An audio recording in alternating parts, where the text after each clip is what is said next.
नमस्कार, मी ऑडिओलॉजिस्ट व speech therapist Ravishankar Navale.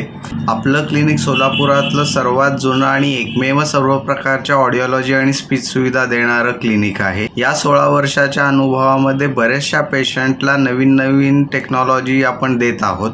सध्या लोकांचा श्रवणयंत्रांचा कल जो आहे तो बराच वाढलेला आहे। सध्या कुठलंही श्रवणयंत्र जेव्हा आपण वापरतो त्यावेळेला सर्वात महत्त्वाची बाब असते ते श्रवणयंत्र आपल्याला कितपत फायदेशीर आहे। आजच्या तारखेला लोक बऱ्याचशा ॲडव्हर्टाइज बघतात आणि ॲडव्हर्टाइजमध्ये दाखवलेलं श्रवणयंत्र पाहिजे असा लोकांचा अट्टहास असतो, पण मुळात त्यांचा ऐकण्याचा ऑडिओग्राम किती प्रमाणामध्ये आहे जेणेकरून त्यांची क्षमतेप्रमाणे मशीन ठरवावं लागतं।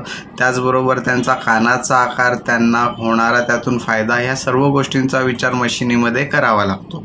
सध्या जे आपण मशीन देतो ते सर्व प्रकारच्या टेक्नॉलॉजीची आपल्याकडे मशीन आहेत, पण आपलं पहिलं प्राधान्य असतं पेशंटच्या रोजच्या वापराच्या गरजेप्रमाणे ते शांत जागी ऐकू शकतात का, गोंधळाच्या ठिकाणी ऐकू शकतात, त्या पद्धतीने मशीन देणं, ना की पेशंटला हवं आहे त्याप्रमाणे देणं।